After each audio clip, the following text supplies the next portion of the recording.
get a nice even piece, even though you're tumping it and patting that porcelain slip down into the mold.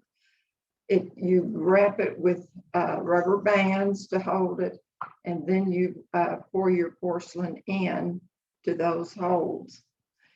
I have learned just to open it up and use just the flat part where the pieces are. I poured one piece last night and it already has cracked, but I can show you how to fix that. I pour directly into the mold. These molds, I bought those so many years ago, I'm not real sure where I bought those from. I think you can Google it and find it. This is a mold that I made myself, and it's hard to see, but I pressed into, I'm trying to think what this is. It'll come to me. Anyway, I poured this into a little dish or a tray, and then I pressed my piece, my already made piece, into it and made the place to make my own mold. So you can make your own molds. Actually, I use porcelain slip in a little bottle that is easily poured into. And when I put it in, I am trying to fill that whole area. And this is a little thicker this morning than it was yesterday. But now I'm tumping it in to, I'm going to take that broken piece out. Get the air bubbles out. You see, it is wet as can be right now. This dries really pretty quickly. Within the hour, maybe I can pop it out and show you how it is easy to do. Are you seeing this? Okay. All right. Another thing you can do is I just use the back of this, and you can do free form. And I again just use my porcelain slip. And a lot of times I will leave spaces just to make it more interesting. In those spaces, you can also add jewels. But again, I know that's hard to see. On the clay should be colored so you can see it. But it's going to set up on that.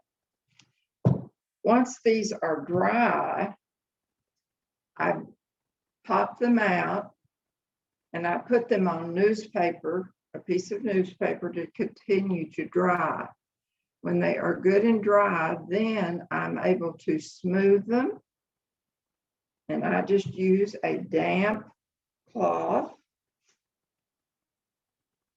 And I love these little handy wipes. I'm not sure what they're called, but you can very carefully smooth any rough spot on that piece, even the edge where this end here is sticking down.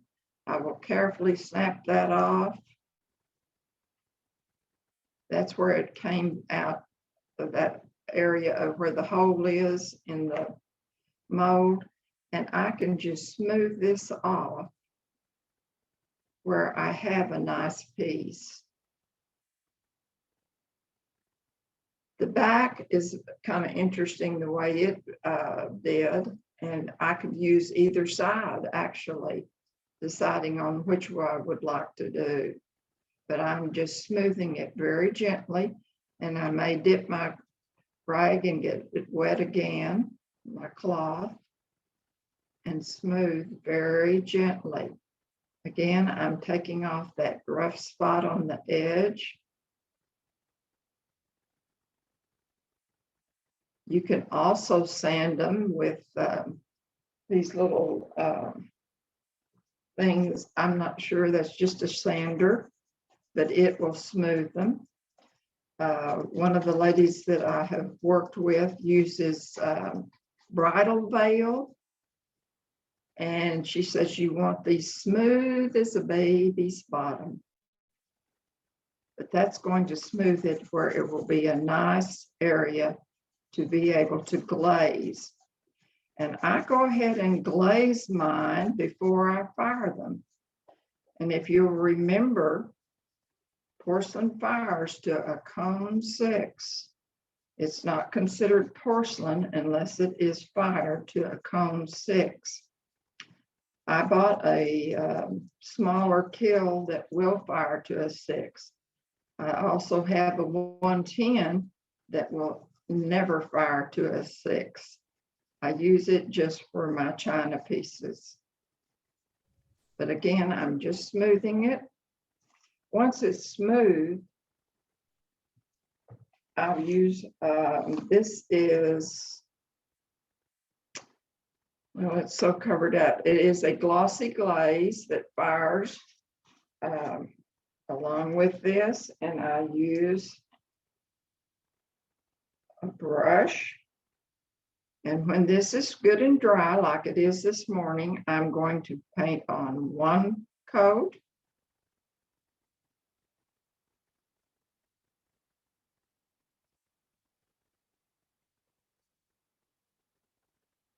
In one direction. We're actually going to do 3 coats, and I'm seeing that the edge is covered. I don't want to get it on the back because it will stick to the bottom of your kiln. Once I have that one coat on, I kind of let it look chalky looking, and then I will go the opposite direction with another coat. Checking the edge. And I'll let that get kind of chalky.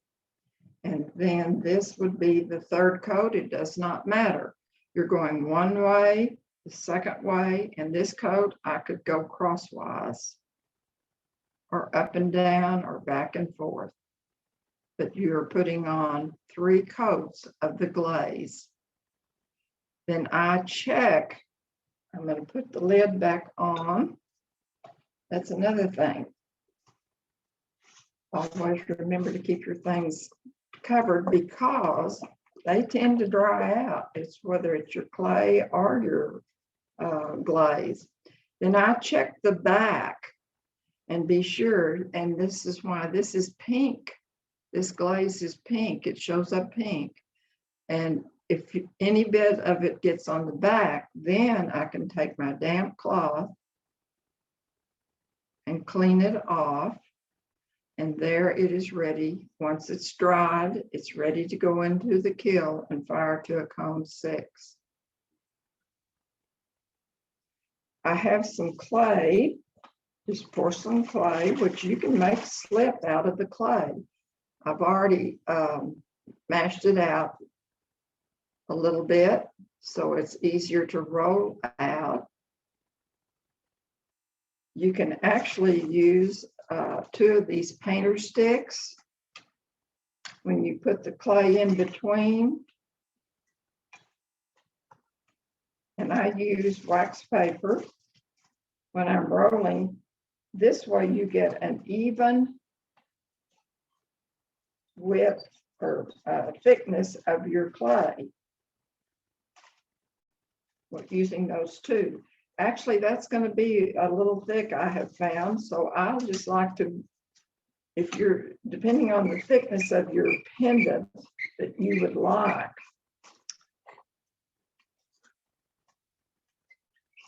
Rolling it out as thin as can be. And then I love the cookie cutters. This is something that I learned from Beatrice Mazzaroli. She taught us about painting on her fine pendants that are Limoges clay. And she has come to Texas several times to our conventions, rolling it out to where it will fit your cookie cutter. See how thin this is? It's a little hard to see. But I'm placing this so I can get all of the bits of the dragonfly, pressing it down, wiggle it around a little bit, and carefully take it out. Now here's the trick. I use a little wooden dowel to press it out of the mold so it doesn't break.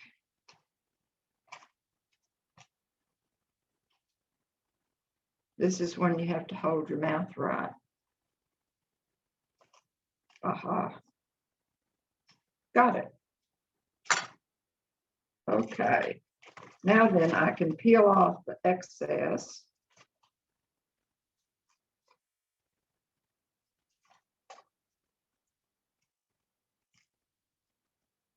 And you see that I have made little dents in the clay with my dowel, but I'm not concerned about that right now. I can smooth that out. Actually, I can turn it over and I have a nice piece. This is when I lay it on a piece of newspaper. Let me get this out of the way. Your brayer is a nice thing. A little rolling pin works. Sometimes a little glass can be used to roll with. But using the newspaper, this will zap out the moisture in that clay. And it will take longer to dry because this one is a little thicker. But this is the way to make clay pendants with just the porcelain clay. All right, the next step, let's peek at this. It's beginning to pull away from the edge. As it dries, it will begin to pull away from the edge. And we'll just keep watching that. This is, it's kind of maybe a little bit of moisture in the air this morning. It may take them a little bit of time to dry, but I know that's just impossible probably to see.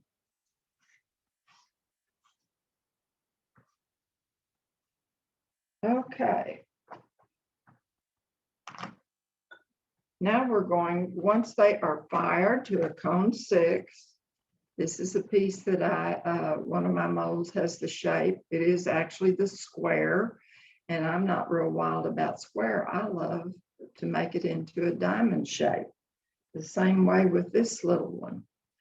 Last night, I attached a piece of dichroic glass, and I've used 2 different products, and I'm going to show you how I do that. Let me first show you this about dichroic glass. This is my little microwave kiln that I can fire in a microwave. You don't want to use the one that you cook in, but I bought one at a garage sale, and I used that to fire my little microwave kiln. I probably had this one about 15 or so years. It is very worn, but it continues to work. When you buy dichroic glass, and there is a company, Delphi Glass.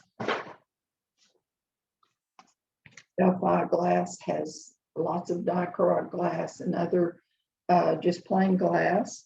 They are actually a glass company. This is a piece of dichroic that has a very rough front, and it'll be very interesting when it's fired. This is the glass cutter. It's filled with oil to help oil the little cutting edge. And when you're scoring the glass, and then I use my pliers, and I can just thick as this is, it may not, it's not going to snap. It's too thick. Let me try one more time. You can also take a hammer to this, but it's not there. It snapped where I scored it. I just had to get it in the right position. These little bits can even be fired as jewels. And on this pad, this is from Jean Beebe, and I think that's on your handout. I lay these down. The glass does not stick to these pads. And then when I put my lid on, I put it in my microwave kiln. In a matter of 15 minutes, you can fire to an 06, even small china pieces in this. I kind of watch the hold, you know how your kiln will have the red glow. I can pull it out with hot pads, set it on the burner top, not on your cabinet, but on the burner top. And I can check, I can even peek and look to see if the glass has slumped. This is what you're wanting to happen with those pieces, is for them to slump so the edges are not sharp. Okay. Now then, I have boxes of Murano beads, the little milleflora beads that I have slumped on that pad. I have pieces of dichroic that I've already slumped. The edges are no longer sharp. And I'm looking for a piece that I want to put on this. This piece, I went ahead and put the piece on last night, and I'll show you how I attached them. I have boxes. Ooh, I like this blue.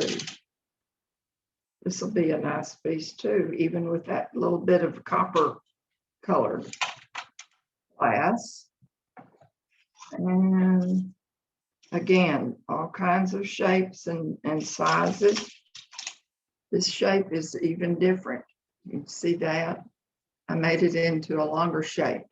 On probably that one that I was showing you earlier that broke, this would be interesting to put on it.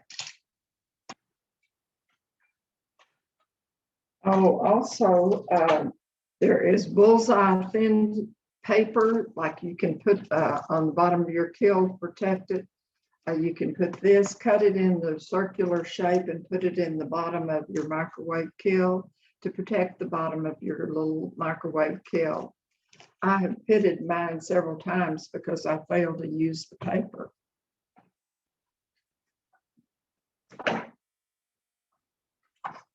Okay, there are two products that I use. One is Marcy Blattenberger's non-ping, and you can mix it with water or the water-based medium and make your little clay piece or little piece to put here to stick your dichroic glass on. A new product that I tried on this other piece is Nancy Kreitz from Campana School. She has what is called enamel. Let's see what this says. Enamel powder with the medium to use it. And I can even put a little bit of this in my hand.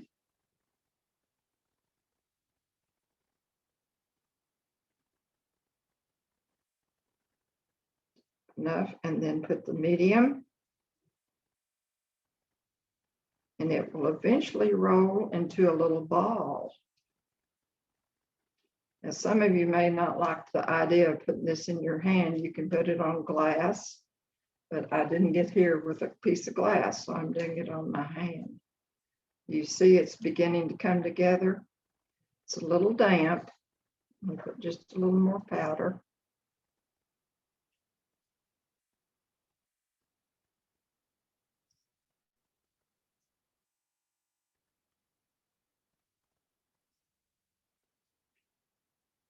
She says these will not come off. You can make grapes or little balls to decorate and fire. And this fires at an old 16. I'm going to wash my hand out. Actually, I'm going to put this on just like this. And I'm going to spread it out. Kind of underneath, and it doesn't matter if it comes up over your piece, but I'm going to stick these on. Oh, and remember that when you're designing your pendants, you're using your art principles. Again, think about your art principles, that putting things in an interesting place.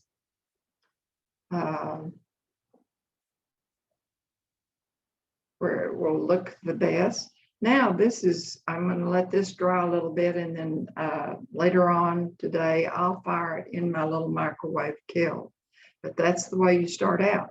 You can also go ahead and use your lusters right now, and I do that now. There are two types of lusters. I have sold Sarah lusters for many years. When I went to conventions, I would have a booth and I would sell the Sarah lusters, which I have found. I love the size of the bottles. I love that they are not as expensive as these teeny tiny little bottles about the size of your little finger. Of course, gold now comes in that little bottle. Ooh, price of gold. Wow. On these labels, it actually tells you the cone to fire, and lusters are always fired cooler than you would regular China paint. This one says an 018, and this is just regular luster. It is thicker. And Marcy Blattenberger taught us to use Q-tips, and that way you use very little. Put the lid back on. Let me remind you, the things that will cause your lusters to gel are heat and light and air. I just store my lusters in my cabinet. I do not carry them in a hot, or leave them in a hot car. And I always, I'll say, put the lid back on, because I've spilled a bottle or two. But using the Q-tip, I am going ahead and adding color.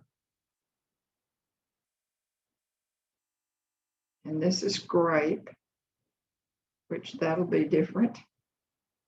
I really hadn't thought about that. Oh, I didn't put the lid back on these. Time out. Now, I'm about cooking.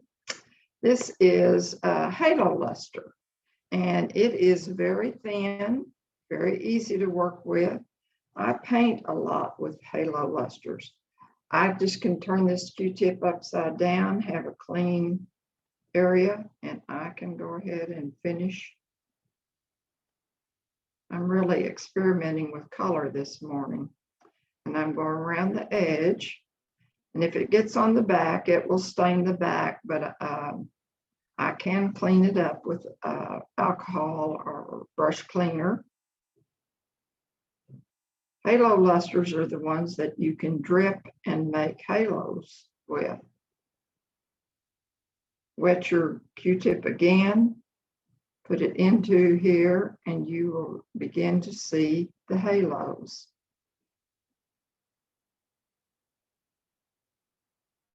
Okay, I'm going to put the lid back on now that I've shown you that. I also have just regular nail polish in my spritzer bottle. What about the Q-tip? Pitch it in the trash. Easy peasy. Now then, with the nail polish, and I'm going to put down another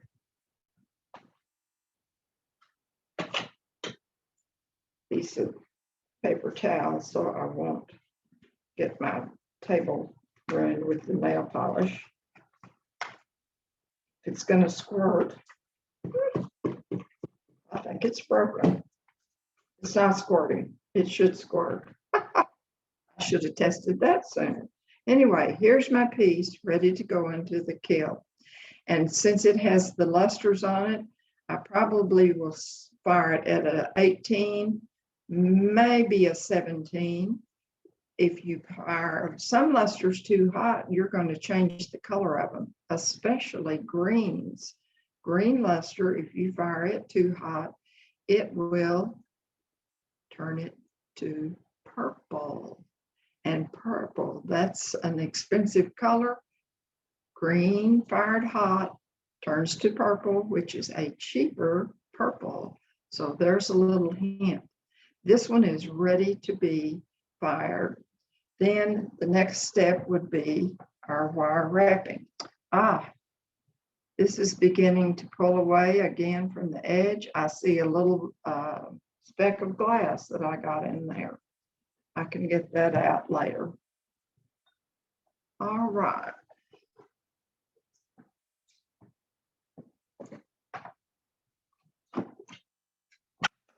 Okay, the glass.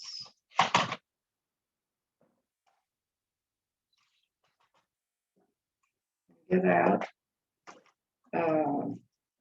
There are two kinds of pliers, or a set of pliers that you can buy. One is, actually these are the same kind. They have multi-purpose. They have the needle nose. They have the flat inside where you can mash with. And then it also has the place to cut your wire. Right here is the wire cutter in both of these pairs. You can buy sets that are, each one serves its own purpose. There'll be a needle nose plier, a flat nose plier, and a wire cutting plier. So I just have found that these work really well. I like them because I don't have to find another pair, looking for the right pair to pick up.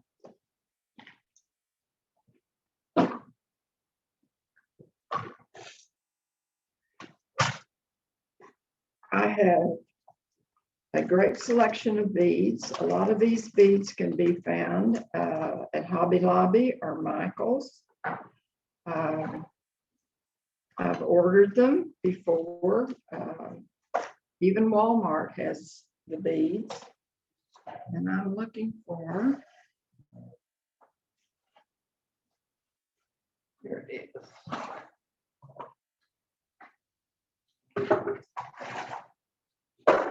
Have it covered up. This is my box of colored wire.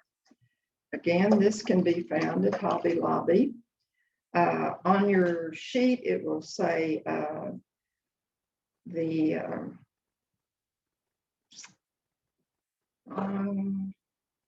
it will tell you what the thickness is. In other words, this covered wire is copper coated.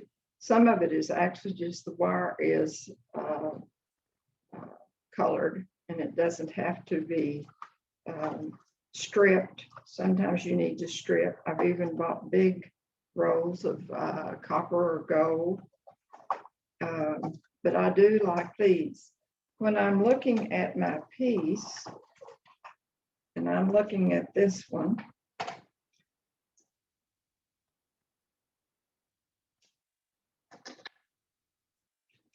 uh-oh, guess what? It felt this cracked and broke. We're going to play with it anyway. But what I would do is glue that back on. Just put a drop of glue underneath it and glue it back on. We're going to work with it just like that this morning. Thinking about a simple method, and that being, I think about color. And I may want to use this copper wire, and you can measure off, but I've kind of learned to think, oh, about 18 inches is plenty for this piece.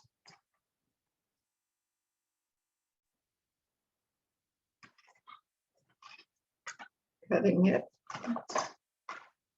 Set this out of the way. Okay, now then,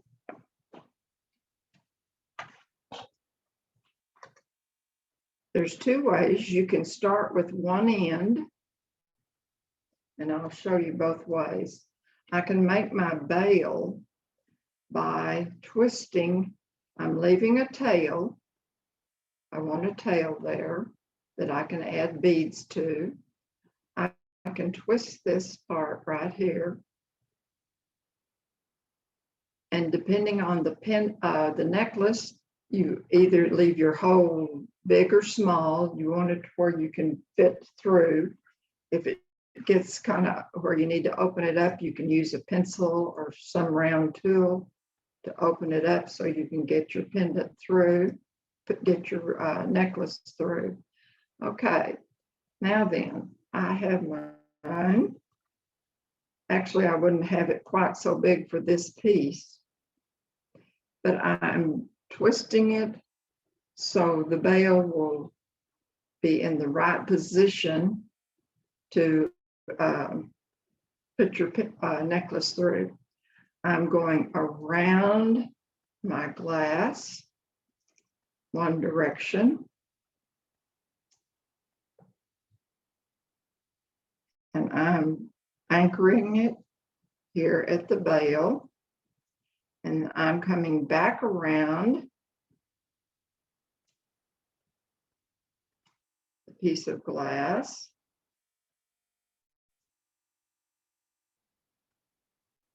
Sometimes you have to kind of work it to get it in the right spot. Okay, now then, I have two tails, in other words. Here are two tails. Then I use my needle nose pliers to tighten this wire. And if you turn it to the left, it's going to fit around that piece of glass. Here, I'm going to turn it to the right, where it fits that piece of glass. Again, on this side, I'm turning, can't quite get my pliers in there. I'm turning it so it fits around the wire. And again here, so it is completely stable. Then on the back, you can actually tighten it again, twisting left and right, both wires, and you have, actually, you have the back that is smooth, it doesn't catch on your clothes. Then is when I put the beads, and I'm looking in here to find beads that will go on these tails. Let me put a few on and then I'll show you how to finish it up.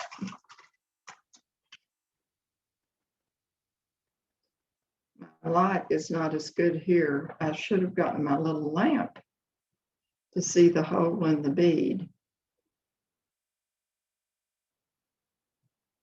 But you have to, the thinner the wire, the easier it is with your beads. Some beads have such small holes, it's hard to, you can't get the wire through. Then if I want to make a little rosette, once I have all the beads on there, I'm using my needle nose, and then I use my finger even to twist and make a little rosette. And it stabilizes the bead. I think the beads add to the piece. Then I would do this one, and let me add a bead on it.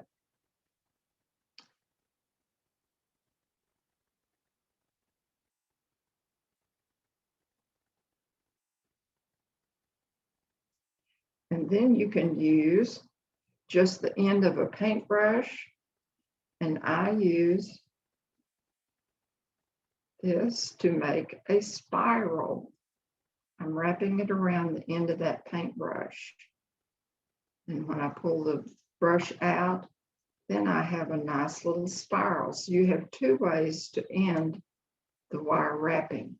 So that's basically the way that you do that. Another way that I do a veil, just get a piece of wire and show you that. Instead of using the end like I did a while ago, I kind of pull it into equal lengths and I twist here to make the veil, and then it is ready to go around your piece. I'm going to lay this little one on there. It's round and it's going to be hard. It's going to slip. I don't think I have another piece handy. Anyway, you're laying your piece of, lay your pendant on here, wrap your wires around, secure it, and then add your beads and finish. So that's two ways to make a veil.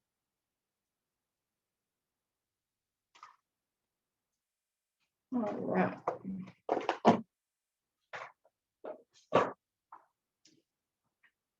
I'm going to show you a few pieces and give you some ideas of what you can do.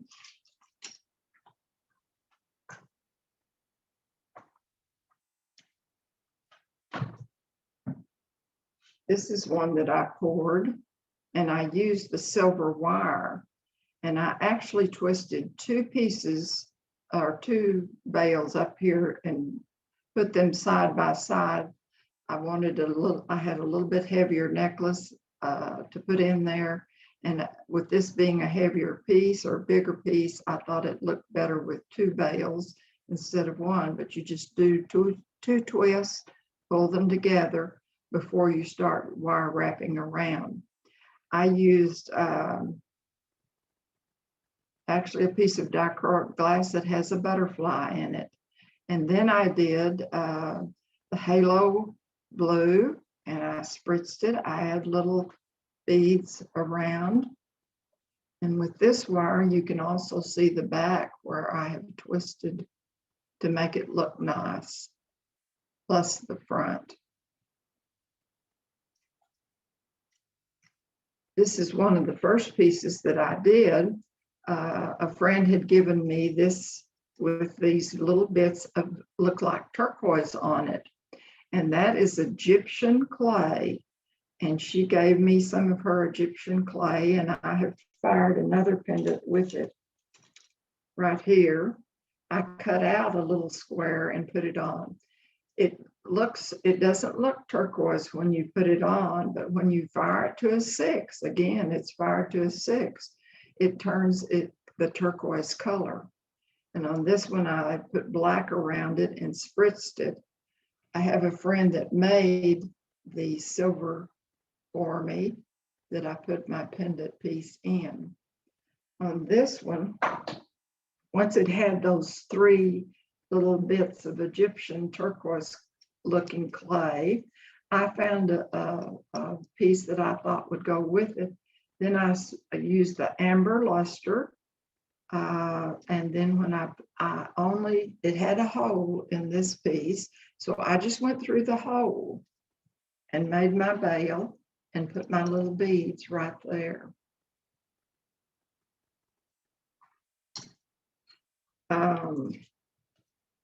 This is one of the last pieces that I did. I like the diamond shape, and the back looks as nice as the front. And you can actually sign these pieces. I didn't sign this one, but I love the dichroic glass on that. I love the turquoise and the blue, the kind of navy blue pieces of glass. And then I chose beads that were the same colors.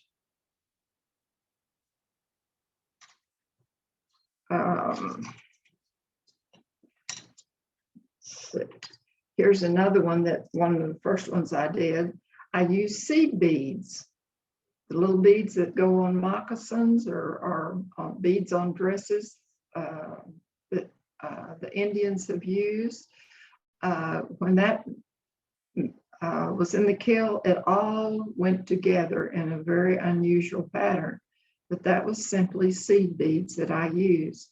Again, I just put this one in a piece.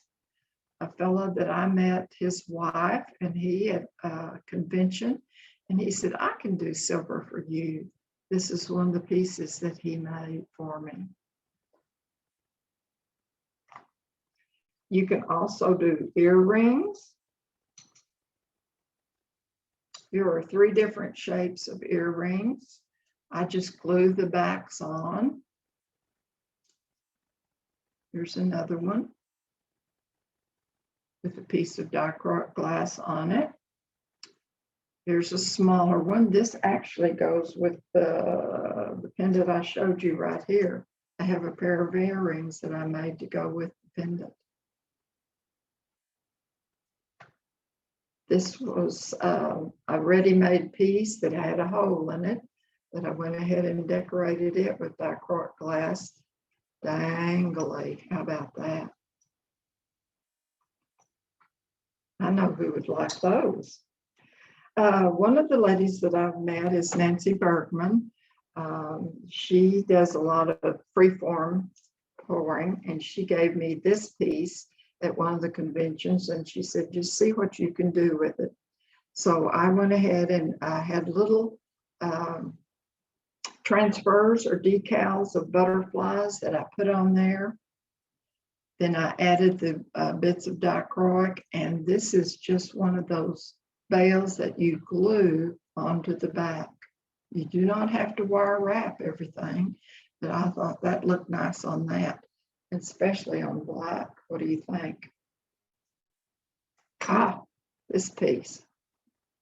Again, this is a piece of china, just blank china, broken piece of blank china that a lady made the shape to fit her silver. She made that for me. There, I'll turn it this way. She made the silver to put it in, and then I did the decorating and put it inside the piece of silver. I enjoy wearing that. I love that piece of dichroic. It has a real glow to it. This is one of, I'll show you one more. Here's a smaller. These little bits of porcelain ovals, all the china companies have them. I use them to show all the colors of examples of the lusters that I sold.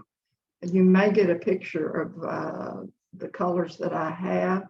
And these are the little bits of porcelain that I've fired and then wire wrapped into a smaller. And I have a real small bail. I have a real thin chain to put that one on. This is one of Beatrice Mazero's pieces, and I actually made my name tag. It's in the shape of a palette, and I did her the example of her pen work around the edge of that palette, and then I used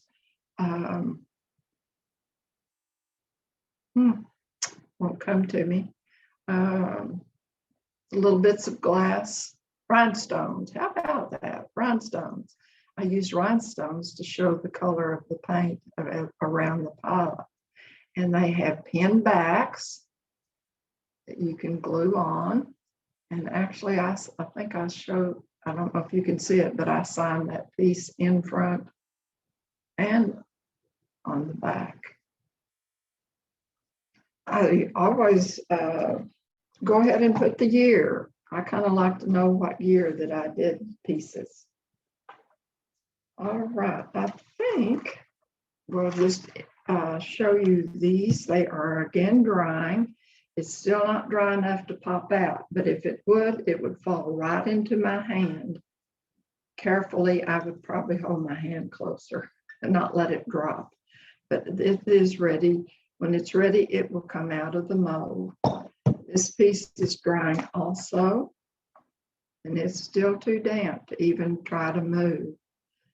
But I hope this morning that I've given you some ideas for something new and different to do with your porcelain. I've enjoyed showing you, and I talked to Anna, who asked me to do this, and she said she is booked up through November. People who are wanting to do demos. I think that's great. I'm hoping later on that I can do another demo, and I will show you this. This is the Porcelain Art Magazine, which you all get. This is the July, August, September of 2019. And the editor at that time asked me to do an article on lusters. There is an article on lusters telling you about how to use lusters in a couple of the pieces that I did. I love to paint with lusters. So, good morning. I hope you all have a great day, a great evening, wherever you are, and thanks for watching. Thank you, Cynthia. Thank you, Cynthia. That was a great presentation. Questions?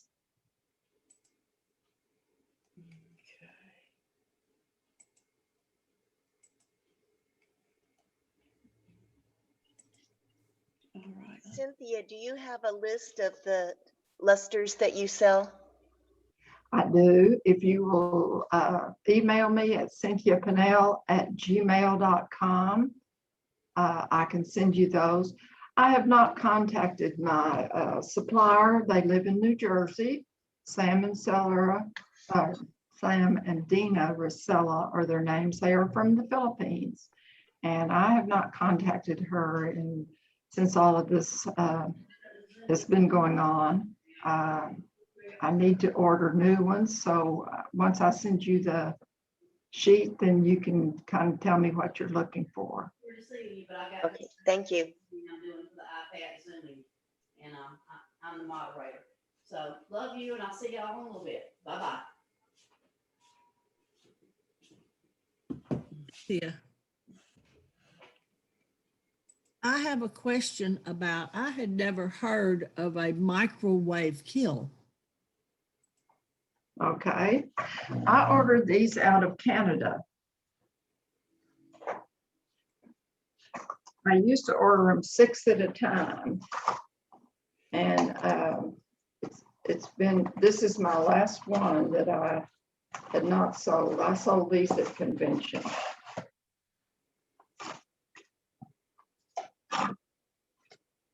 But they come with the directions. Here is a brand new one.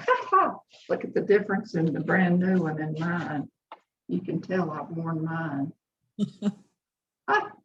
But when you are firing, and you'll put that little piece of the kill paper on it to keep it clean. And when you fire, you are firing in increments of 3 minutes. You start out 3 minutes at 20% power. And this is another thing, if you get a used microwave, be sure it will let you be able to do percentage of power. 3 minutes at 20% power, 3 minutes at 40%, 3 minutes at 60%, 3 minutes at 80%. And then I kind of watch and look for that red glow. I can even peek just to see if the glass has slumped. Put it back down, leave it in your microwave, and you can peek and see. And then the last 3 minutes at full power. Now you will get a 16, and that will fire your china for sure. Again, with the lusters, I may fire it 12 minutes. And if it looks like things are like I want them, then I just close it up, take it out of the microwave and set it on the stovetop to cool. You let it cool, because if you don't let your glass cool, and I thought I had let that piece yesterday cool, but it cracked anyway. But these are the handy dandy things. You can put them in your suitcase, take them with you on vacation. I'm not suggesting you use the motel microwave, but anyway, if you're traveling in a motorhome, they're easy to use, and take your extra little microwave kill with you when you do. But they are handy. They are handy. They run about $120 back when I was selling them. Well, I think they're neat. I've just never seen that before and wondered about it. Mhm, mhm. And you continue to sell them? Well, this is my last one. I don't know that I'm going to order anymore. Okay. Mhm. Well, maybe I'll email you and see hear the particulars about it. Okay. Okay, that'd be great. Any other questions?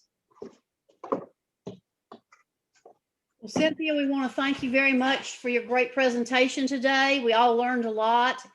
You put a lot of thought and work into preparing it for us. To all of the Zoomers out there today, thank you for tuning in, and look on the Facebook pages for the next scheduled event. Thank you for participating. Thank you, Cynthia, for leading us through a wonderful, wonderful demonstration. Goodbye. You're all. welcome. Goodbye and thank you. Bye.